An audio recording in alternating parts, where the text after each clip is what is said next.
Hey, folks, thank you for joining us again for another exciting episode of Yomo. This is the Year of Magical Learning podcast. Today, we're doing a brand new book. Reflection 252 is on the book David and Goliath, Yeah. Underdogs, Misfits, and the Art of Battling Giants by Malcolm Gladwell. One of two. Have you ever read this one before? No, no. I'm sure you know who Malcolm Gladwell is, right? Yes, Yeah. I like his book, The Tipping Point. Yeah, actually, I'm reading The Tipping Point right now. I thought I had read that one, but I think I hadn't. I knew what it was about. I think I'd read a summary or something. Yes. And yeah, I'm doing it right now. I think I'm just doing all of Malcolm Gladwell's books at this point in time. You're gonna do Malcolm Insetto, like celeb. Pretty much. I mean, I think the only ones that I have left to do after The Tipping Point is The Bomber Mafia. I think that's the last Malcolm Gladwell book that I've never read. I've done Blink, Talking to Strangers, David and Goliath, Outliers, What the Dog Saw, and then I'm doing The Tipping Point right now. So I think I got them all, minus his most recent one, The Bomber Mafia. Yeah. So we shall see. But honestly, Malcolm Gladwell is amazing. I mean, he's an artist. Like, that guy knows how to shape a narrative. He's brilliant. Yeah, he is one of the best builders ever. He certainly knows what he's doing and is just a masterful story constructor. He doesn't really ever write about. The funny thing about Malcolm Gladwell, actually, well, that's kind of part of the reflection, is this book is David and Goliath is about disadvantages and obstacles and sometimes being perceived as the underdog and looking at it from a different lens and a perspective of, hey, like, was David actually not the underdog? There was a whole lot of advantages that David had over Goliath, right? You and I have talked about this with that book, The Rise and Reign of Mammals, where I had this epiphany where I was like, I'm a small guy. You're a small guy. My whole life, I've always been kind of told that being small is a disadvantage to somebody that's really tall. And after I read that book, I was like, the only damn reason that mammals even existed is because we're small, and we're not supposed to be that big. I was reading some article the other day about Arnold Schwarzenegger, and he was talking about how he spent his whole entire life trying to get bigger and bigger and better and master his body. Now that he's old, he looks himself in the mirror and he's like,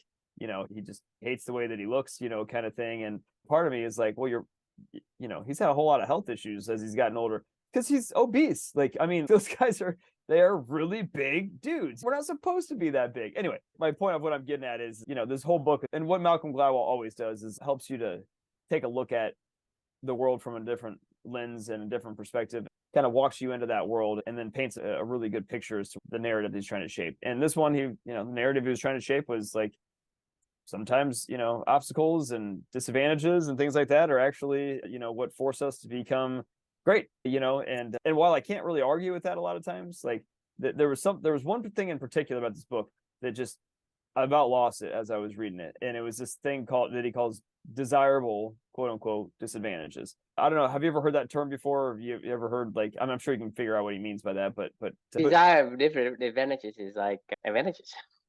Right.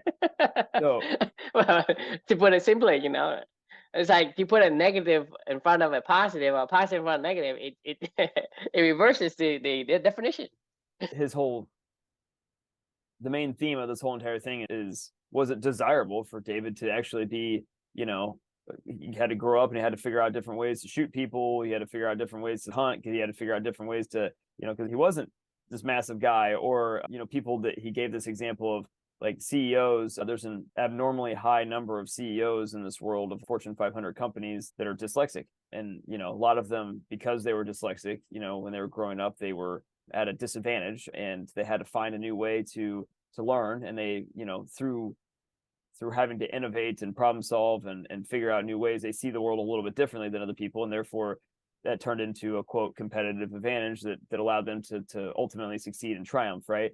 Well, or another example he gave, and this is where I about lost it, is, and I've actually heard this before, statistically speaking, or something along those lines, like people that lose a parent when they're really young, are become outliers, more often than not, in terms of like you see them, the outcomes that they produce in life or whatever, for whatever reason. I mean, there's probably a lot of easy to diagnose reasons as to why, but it's pretty obvious when you're on your own. You got to figure it out, right? And when you got to problem solve and figure out life on your own, I'm sure there's so many kids out there that lose their parent that also fall apart, and spend their whole entire life traumatized and stuck in adolescence or whatever, were forced into helping out with the family and doing things that they didn't need to do. Anyway, my point of what I'm getting at is that set me over the edge. You and I have talked about this so many times, and this goes back to the way that, like, people, philosophers and these business gurus and whatever, these armchair experts that have no skin in the game. They sit back from their office desk and they look at the situation from a 30,000 foot overview and they're like, oh yeah, it's desirable, I guess, in a weird way, and to lose a parent when you're young. And that ultimately catapults people down through post-traumatic growth, or whatever you want to call it. The terminologies out there where you get the whole no pain, no gain, through adversity, we find, our path forward, kind of methodology and philosophies that are float out there in the ethos. And you and I have talked about this so many times now. It just pisses me off. Like, I cannot stand it when people do this stuff. And it's because he has no skin in the game. Malcolm Gladwell can sit back and call that that disadvantage, that horrible thing of a child losing a parent, or some other awful thing that was inflicted upon somebody that was completely out of their control, desirable. And like, that's the word that I cannot get past, is the word he keeps calling it, desirable disadvantages, right?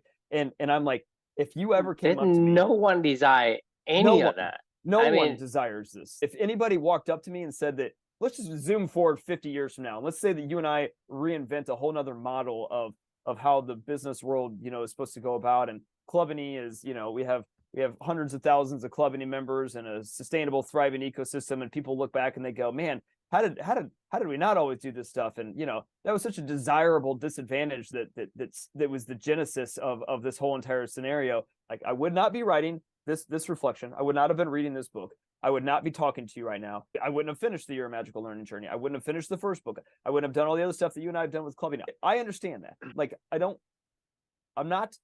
can't not process that in my head, right? Like, I get it. Like, I get that all that stemmed from the origin of that atomic bomb event that went off in my life that catapulted me in a different direction, and it will for the rest of my days. And the compound effect of that and the outcomes of the activities of living for two and the values that Amelia and I try to do every single day together, like, I have no idea what that'll produce, and I don't really care. But if you ever tried to tell me that was a desirable start, and somehow, like 50 years, 100 years from now, like in 80 years from now or 100 years from now, somebody might go, well, the real estate boom that went on in Lower Manhattan after, that desirable plane crashed into whatever really launched so-and-so's life, or Pete Davidson or something like that, that lost his dad and he became a famous, comedian or whatever. I don't fucking care. Like, the bottom line is none of that is desirable. And if people, like, I call my meaningful work, whatever you want to call it inspirational, call it beautiful, call it whatever, call it,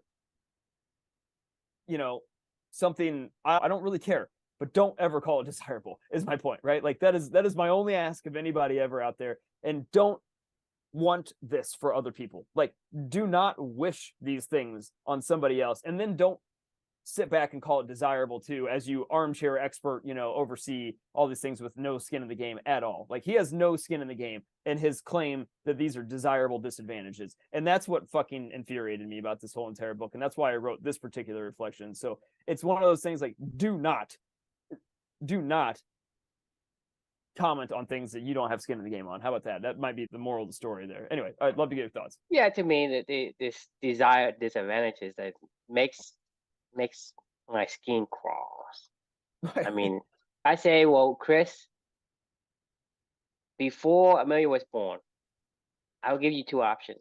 You either have Amelia, right, or you have $1 billion. Which would you take? I mean, that's a dumb question. Exactly. That's why I'm saying it's not even a single consideration in that option, right?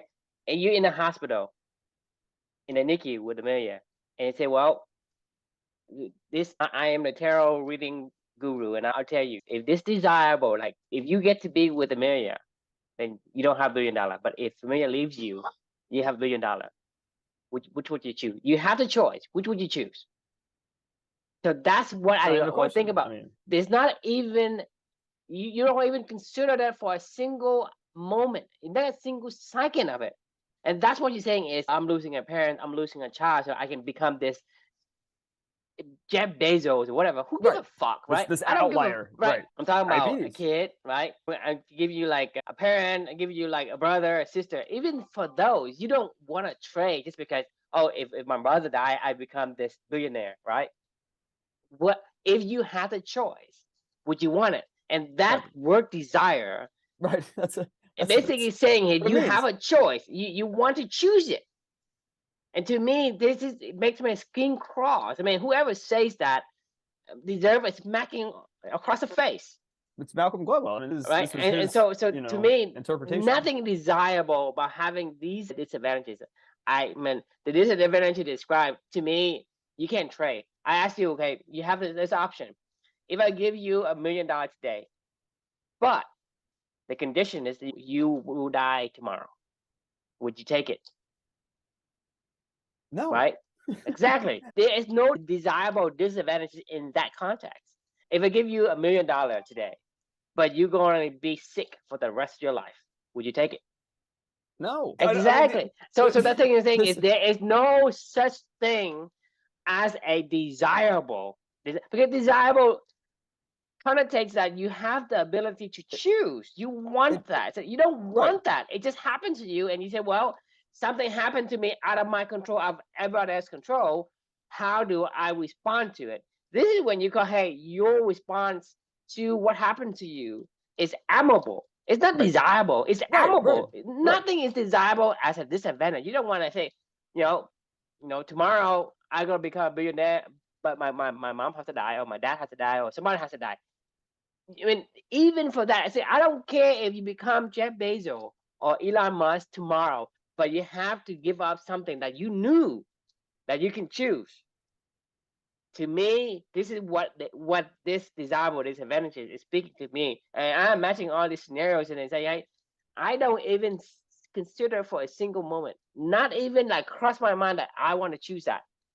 Yeah, it's just pure bullshit. Now, I know that you and I both agree on that. At the same time, there is some merit to what he is saying, right? Wording that just throw me off completely. There's no need for me to even look at the past, because this thing is so powerful and so potent that I can barely stand the image of it. It's just sick.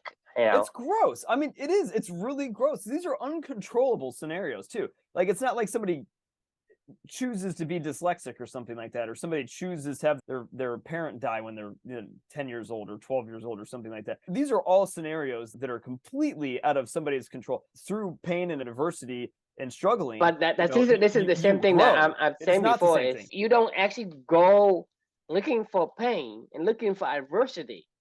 Right, because to me, that's just being dumb. You never go looking for this kind of pain. But the fact that if you do, you're being stupid. I don't know that that's true either. I think your point was valid earlier. If the pain and adversity you seek is so bad that it'll catapult you forward, nobody would seek that as the point. They might seek a little pain at the gym where they're trying to push themselves a little bit harder or run a little bit faster or something like that. Like they may seek that adversity, but nobody's going to go, hey, your little sister has to die. No, even for the little pain, it's like people who doesn't want to lift weight, right? They're not gonna lift weight anyway. Thing is, I like to lift weight, right? I like it. It's not pain for me. It's like, hey, it's you're just exhausting your muscle. It's not pain. If somebody goes and do running, like somebody runs, right? I know a lady I worked a long time ago. She runs every day for like 3 hours, from like 6 a.m. to 9 a.m. She just runs, right? And she does that every single day, and she loves it. I mean, for me to go out there and run for like 2 minutes, I'm like, this is too painful, right? I don't run. She's running like a marathon a day. That's crazy. That's that. I mean, she does it every morning, and she's crazy. But she loves it. She buys shoes. She's into it. I mean, and she does it for a long, long time. Not just like, oh, I started this or anything like that. I'm saying, like, to go to a gym and say, if you think you want to go and get pain, people go to the gym for like, hey, New Year resolution for a few days, a few weeks, and then the rest of the year they eat potato chips or whatever they're drawn to. Right. And so if you're drawn to the weight, you're drawn to the weight. If you're drawn to potato chips, you're drawn to potato chips. I mean, to me, that's that. Has nothing to do with like, oh, I'm gonna go seek pain so I can have better results. I mean, to me, the thing is, you think about it. Let's say I don't like to run, but I like to lift weight, right? Then I lift weight. I don't run. But if somebody say, hey, I love to run, I don't like to lift weight, then they run. So you still get your result and your benefit, but choose the thing that matches your personality and your character, right? A person who likes to go biking, they go biking, right? You do an exercise. Somebody who likes to go do like, gardening, go down and shovel, and they still get the workout in. It's just that you don't like to play tennis. Right. I don't know. I mean, playing tennis, it's pretty exhausting because you run back and forth depending on how the other guy volleys the tennis ball back to you. I mean, it's intensive. So to Yeah. me, it's not like, oh, so to you it's pain, but you don't even feel the pain till afterward. Yeah, actually, it's funny you say that because many times I barely even warm up anymore when I play tennis because when I do, like I'm so creaky and it's like I know that I'm gonna have to. I don't want to go hard when I'm warming up, and I Hmm. know that I need to, for me to be able to ramp up to be able to play a match, I need to go hard. So it's like I'm in this weird in between mode where everything hurts when I'm warming up and I'm kind of like I don't want to do this like because it just hurts and I'm not trying to hit it hard, I'm not trying to run fast, my mind isn't engaged, my blood isn't pumping, the icy hot that I rubbed in hasn't kicked in, so I'm kind of just like I don't want to warm up anymore, I'd rather just get into the match. I know that's stupid because you should warm up. In an ideal world, what I would love to do is have almost like a match before my match, you know what I mean, like have like But a the pre-match. point I'm making is Right. like the moment you're in the zone and playing tennis, even if your body is breaking Yeah, apart, I you don't feel don't it even anymore. feel it, Yeah, no, right? it's And then until afterwards, like, that was what I was getting at yeah, is like, I went over, I exhaust myself. Now I'm not in the zone anymore. I'm feeling the pain. I'm feeling my shoulders. I mean, I haven't played all week because my wrist is killing me, my elbow is killing me, my shoulder is killing me, and my lower back is killing me. And I was like, man, But I you're not really, seeking yeah, pain. You're seeking yeah, pleasure. It's just pain right, just comes afterward. So right, anyone who's seeking pain, to me, like I say, plainly, it's stupid. Like if you do that, you're doing the wrong thing. What is the benefit you're looking for? If you're looking for an exercise like tennis, you're playing basketball, playing football, playing whatever that you want, rolling, swimming. I mean, right. all these things takes a lot of energy. You don't need to lift weight to be buff, right? People go to gym and lift weight like for years and not be buff. You have to have a certain style, a certain way you lift it. You have to continue to add more weight if you want to get bigger. Because Right. your muscle, even though it looks like it's flat, but it has strength. So that if you don't increase the weight, it's not gonna be buff. You won't be buff at all. And also another thing is if you don't have the gene for the buffness, doesn't matter how much weight you lift, you won't be buff. Okay. Guarantee you won't be buff at all. No, you pack on pounds, you just pour into the fat. Then No, it no, I goes to know, muscle. but then you could cut all that. I'm saying in theory, you could like get really fat, build a lot of muscle because you've gotten a lot more weight behind you to lift a lot more, and then go cut a lot of weight, and then go like an extreme cut weight loss, diet, or like Yeah, trim but the down thing is, like, you do that, right? For one, you put your body through oh, it's hell. extremes, I mean, yeah, and it's hell for your body and it's hell right. for your mind. And the point I'm saying is hell for your mind. It's like for me, to let's say I like play football, right? I love to play football, meaning like, hey, I go just toss ball around and I run, whatever. But for me to go and jog around something like, it feel pain, Right. But for me to like run back and forth like this and catching the ball and then hitting somebody, it's like I don't feel pain.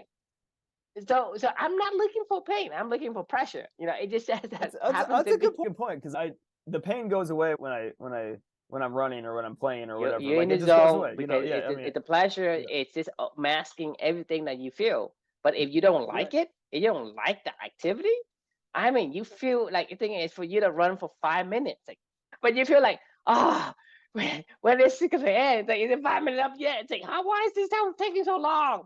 So, Yeah, I mean, so that's the thing. you make a good point. Yeah. It's mental struggle. So here's the question then. We're not just, I know that I'm not saying this, and I'm sure that you're not either, but atomic bombs happen. We've talked about this many times. I understand that. People lose their parents. Bad things happen to people in this world for unknown reasons, right? And it does reshape futures potentially and redefine lives. It can and it does. Now, that said, what do you call post atomic bomb? What do you call that? You call that a step backward. No, post atomic bomb. I mean, you're moving forwards. Wherever the blast sends you, start from there. If you're looking from outside It's perspective, an advantage. it's not. No, I know it's not an advantage. What do you call that? Like, To me, I would call that a response to an event. Right? that. How do you handle the events that comes to you? What do you do with it when somebody gives you something? What do you do with it? I guess that's up to you. Exactly. So that's your free will. If you allow yourself to do the things that you like to do, you're gonna become stronger in that area because that's what you want to do anyway. So But but the thing is, you're looking at like, what's the difference between a superhero and a supervillain?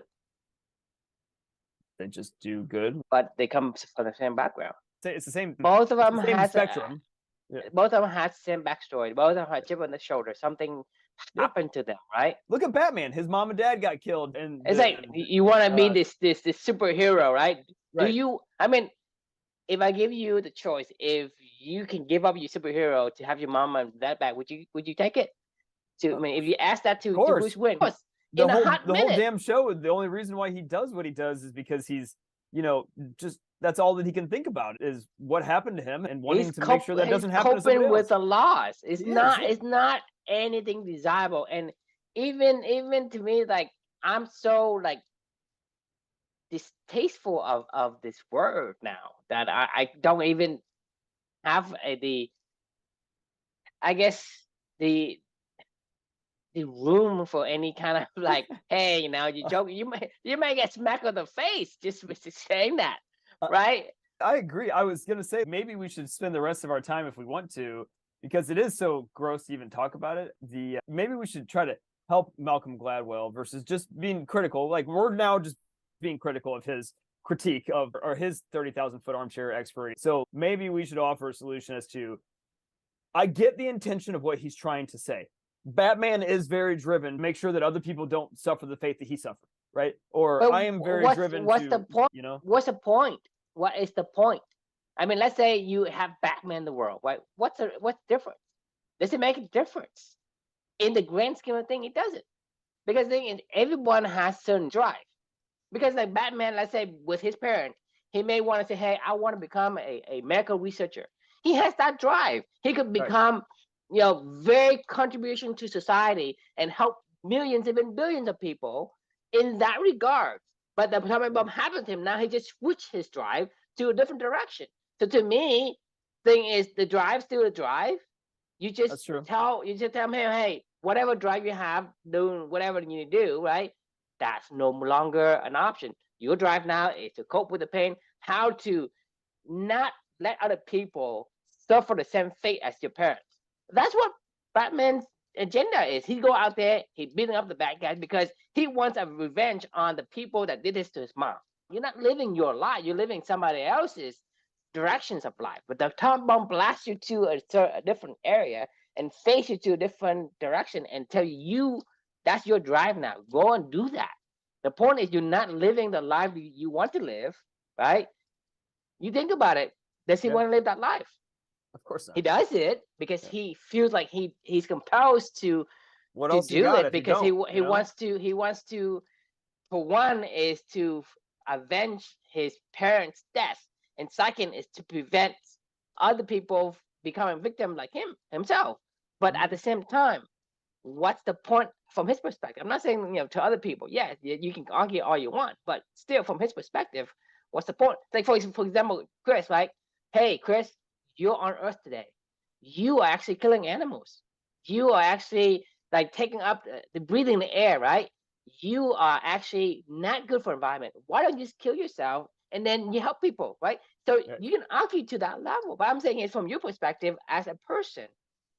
What is your point of life? For me, it's like, okay, can I be this engineer and building stuff? No, yeah, I can, but I still want to be a fucking Mexican fisherman.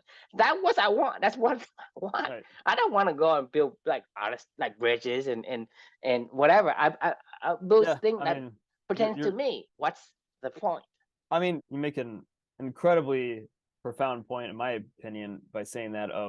No offense to you, True. Like, I'd rather be pushing 2 strollers down the street, right now and never have met you, And to me, I could not agree with you more. I mean, that's what I'm telling people. Like, you have to be you. And the thing that you do for yourself is what makes you worthwhile. Man, this is really, if not, this is really depressing. No point. This is a really depressing topic. And like, this is the problem with skin in the game versus no skin in the game versus soul in the game. Like, people can say this shit about because other people's lives they don't experience it. Because the moment you experience something like this, right, you would barf. It's like, I would not. I wouldn't wish this. Even for me, say, hey, Drew, you don't know Chris that well. You take $1 million for $1 million not to be with Chris. I can't even do that. Not to mention my kid, my wife, my parents. You see what I'm saying? I This can't even violates wish that. It violates so much. it violates the platinum rule, the silver rule, and the golden rule all at once. Like honestly, like because it's do not do unto others that you would not want done to yourself. I would never want to do this to somebody else. Where you walk up to them and say the worst thing that happened in your life, that was good. It comes to me and say, hey, What the fuck? um, this $1 million, you're gonna have it, but if you take it, if you decide to take it, one other person you know would die. Would you take it? Of course not. I don't even know that there's even maybe I don't know. I mean, maybe and, there's somebody out and, there in this and, world that would say yes to that, but like, yes, I know they do, but the thing is, I'm talking about the people that you know that you like, not the people that you don't like. Let's say you have a parents, a brother, a sister, a daughter, a son, whatever. I'm telling you that I will give you this $1 million, but I will tell you that one of the person closest to you, and I will tell you who it is, they will die. If you take it, they will die. If you don't take it, they won't die. Would you take it? Of course So, not. This is almost like the devil's contract. You know what I mean? Like you see in movies when they ask for something and they really want it, and then the devil pops up or whatever, and he's like, "Sign here," and it can all be yours. And there's all this fine print of all this bad shit that happens, and it destroys lives. Movie, the guy regrets the decision. Of course, like because you're like, I didn't know that was going to do that. And the problem is that because the devil didn't tell you who, right? Like let's say somebody died, but it's not the person close to them that died, right? They say, "Oh, somebody else in the world I've never seen." Yeah, you can do that, but if I'm telling you that, because somebody that's closest to you, 100% people took the decision, have regretted that decision. The way that this should work in that scenario is the devil says, "I already did this. Do you want to continue?" You know what I mean? And then that's different, right? Because like this is a maybe something bad. I mean, as long as you have the power to choose and you desire to choose this disadvantage, to me, I would slap you across the face 1,000 times. It would not ease my anger, even if I slap your face 1,000 times, because it's so violently opposed to the core values that I hold. It's just not, for me, it's like I say, not even up for discussion, not even up for consideration. I just can't believe that people actually interviewed with him and things like that he talked to them about their I don't know how big of a disadvantage dyslexia is or how pervasive it is to somebody's life. I don't know. I have a feeling that it's probably pretty awful. I mean, when you can't communicate who says that when you have dyslexia that you can become a better person? Even better if you weren't dyslexic. The theory. Who say that because you have dyslexia that you become this great person? I'm saying, who says that when you aren't dyslexia, you become even better than that great person that you became? That could be true. How can you prove it to me? So you can't say that dyslexia makes me this way. No, it's who you are that makes you that way. It has nothing to do with dyslexia. It's what you did. It's what you choose. I mean, that's an interesting point because I've, obviously knowing what we call the survivorship bias, right? Yeah. Survivorship bias. You know about that when Taleb is talking about, right? Mm-hmm. Like people talking about all the winners, right? They do this, they win. Like underdogs win. Like in a movie, right? There's an underdog and it wins. Right. But only one underdog wins. Those other events did not make into a movie because it failed. Only the one that made it became a movie. And then you watched it.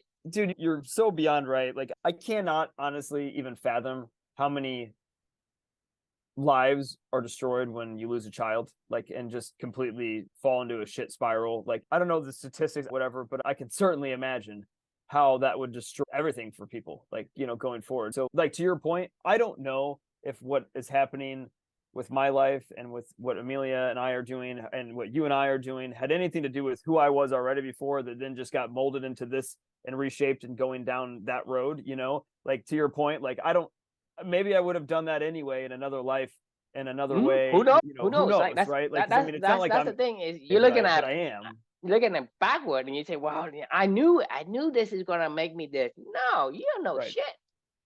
I mean, there's so many different variations of imagine it's multiverse. There's like 1,000 of this event, and there's 1,000 outcomes. You have to have this outcome, but this outcome doesn't mean that this is the outcome that is the best outcome. There are other outcomes that you didn't even think about.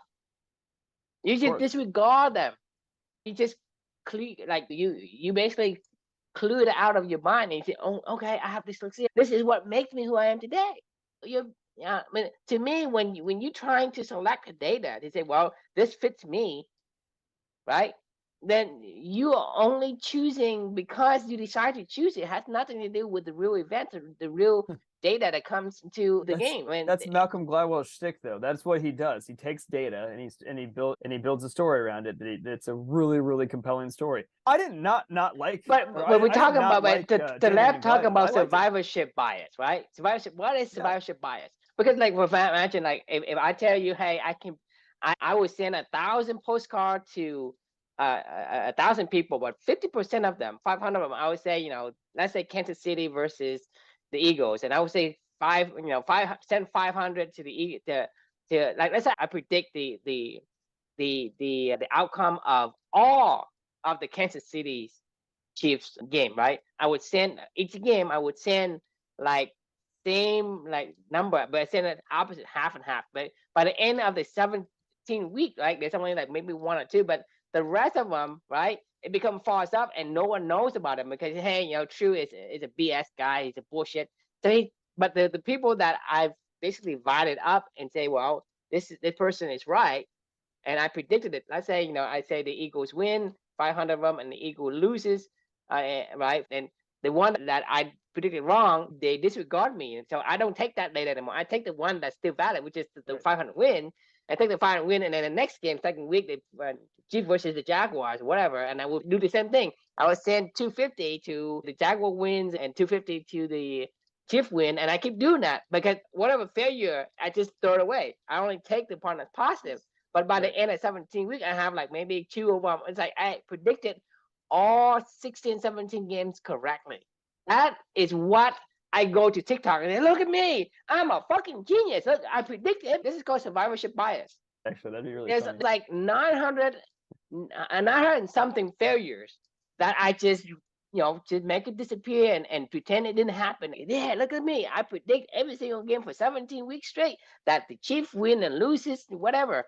I'm the god of game predictions and sport betting, right? You should follow me and pay me a bunch of money. And so I can tell you, right? But that's what I'm showing you. This is what Malcolm is doing to you. Right. You just take the data and say, well, I just take the data I want. The data I don't want, I throw it away. And you put a story around it, Right? So the thing is, when you do data processing, you don't do that. But that's what they do. They discard outliers, quote unquote outliers. They discard them and say, "Oh, that's outlier phenomenon," and they just well, no, he doesn't. That's not actually. But he does the opposite. He takes the outliers and then builds a story around the outliers. No, but my point is he is even worse than that. He just take the data that fits his narrative and throw away the data that doesn't. Well, I think the thing that I've come to discover personally about Malcolm Gladwell, like I said, like the guy's an artist and he does an amazing job. But he's a storyteller. He has no skin in the game. In any book that I've ever read of his, maybe Talking to Strangers, he had a little bit of skin in the game in it because it was a kind of about racial bias and things like that. And he is, black, I guess, or mixed race. So like I think there was some, but then he's not the only one. There were some aspects about it that I felt I could feel in his exploration that was more emotional versus story crafting. Yeah, he becomes emotional when he has some skin in the game, but then when he isn't, he just throws out, hey, you should have the desired advantages. You should go and chop your dick off because it gives you a desirable disadvantage. Like, hey, I can't have sex anymore, so I'm gonna become this better person. Well, go ahead and just castrate yourself and see what happens. I mean, this is the absurdity of this advice. And you're right. It's like I'm a returning army vet, like, man, I wish I would have got my leg blown off, like because I could have gotten this free mortgage paid home, and then I could have focused more on my meaningful work and been more of a charity giver, and then 30 years down the road I could have been somebody that everybody looks up to and says blah, blah, blah. You ask Steve Jobs. You ask Steve Jobs when he has pancreatic cancer, and then in his last few years, you ask him, what would you give to not have this cancer? He will give everything. Yeah. Every single penny, whatever he has, he will give to you if he can trade. He tries every day. Okay. Hey, maybe unsatiable. Maybe Michael J. Fox only became really famous because some weird things that Parkinson's, spurred him to do when he was younger that he didn't know about until later on in life. But, like I've seen so many interviews with Michael J. Fox at this point in time in his life since he was diagnosed with Parkinson's, which was like back in the early 90s or something like that.